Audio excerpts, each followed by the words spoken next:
Bonjour et bienvenue au Café de la Bourse. Ici, on vous prouve qu'on peut parler de finances sérieusement mais simplement. Nul besoin de prendre un air distant et d'adopter un jargon obscur pour parler d'investissement. Et aujourd'hui, nous allons nous pencher sur les fonds d'investissement. Nous allons vous délivrer nos conseils pour choisir les OPCVM dans lesquels investir. Les OPCVM sont des organismes de placement collectif en valeur mobilière. Ce sont des fonds d'investissement dits coordonnés. Cela signifie qu'ils sont soumis à des règles d'investissement harmonisées au niveau européen. Ils constituent une catégorie de produits financiers qui regroupe les SICAV, sociétés d'investissement à capital variable, et les FCP, fonds communs de placement.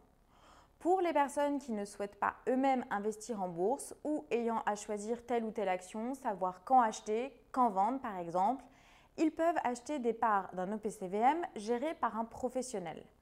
L'avantage principal de ces fonds d'investissement réside dans la diversification des placements avec un montant faible et on laisse le gérant, idéalement de talent, faire les stratégies d'investissement afin de profiter des meilleures opportunités qu'offrent les marchés financiers à différents moments.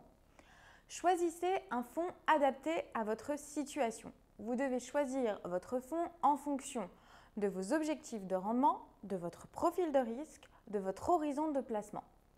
Si vous cherchez un placement au risque limité, optez pour les OPCVM monétaires ou obligataires. Si, au contraire, vous souhaitez obtenir des performances plus importantes malgré un risque plus élevé, tournez-vous vers les OPCVM actions ou alternatifs. Quel que soit le type de fonds dans lequel vous allez investir, voici les principaux critères à prendre en compte au moment de choisir votre fonds. D'abord, la performance. Vérifiez la performance long terme du fonds, notamment par rapport à ses pairs et par rapport aux indices de référence. Vous éliminerez ainsi d'emblée les fonds les plus mauvais.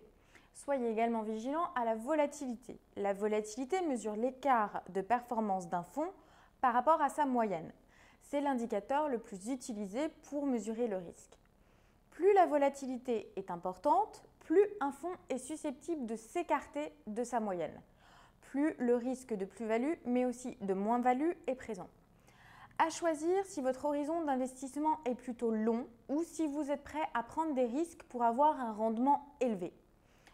En cas de faible volatilité, la performance est plus stable dans le temps. Un fonds avec une faible volatilité est à choisir si vous êtes susceptible de devoir sortir du fonds à tout moment ou si vous ne souhaitez pas prendre de risques. Soyez également vigilant à la société de gestion. Prenez en compte la structure financière de la société, la stabilité de ses effectifs, le mode de rémunération et d'intéressement des gérants. La culture et la philosophie de la société de gestion sont également importants. Soyez également vigilant aux critères de sélection du fonds. Un fonds est soit process-driven, soit discrétionnaire. Dans le cadre d'un fonds process-driven, la sélection des actifs à acheter au sein du fonds se fait dans le cadre strict d'une méthodologie ou d'un thème d'investissement bien précis. Dans le cadre d'un fonds discrétionnaire, les décisions d'investissement sont prises par le gérant suivant son jugement personnel. Attention donc au changement de gérant au sein d'un fonds discrétionnaire. Cela peut fortement impacter la performance. Soyez également vigilant à la stratégie d'investissement. Vérifiez la cohérence du contenu du fonds avec le processus de gestion annoncé. Pour cela, vous pouvez consulter les indicateurs de risque historique et l'exposition du portefeuille. Titres, secteurs, pays, valorisation, capitalisation, etc. Soyez également vigilant au rapport rendement-risque proposé par le fonds. Repérez les périodes de forte baisse sur les marchés et étudiez le comportement du fonds pendant cette période. Si un fonds parvient à résister lors de périodes de baisse des marchés, c'est bon signe. Examinez également les frais de gestion. Les différents frais liés à l'investissement dans un OPCVM sont les droits d'entrée, de l'ordre de 2 à 3% du montant du versement initial, mais qui varient en fonction de l'intermédiaire avec lequel vous investissez et qui peuvent être éventuellement nuls. Deuxième frais, les frais de gestion, environ 2% du capital en gestion. Attention à ces frais qui peuvent grignoter une part substantielle du capital investi et amoindrir la performance du fonds, surtout si le fonds est peu performant. Vous pouvez acheter des fonds via un compte titre ou via les enveloppes défiscalisantes que sont le PEA et l'assurance vie.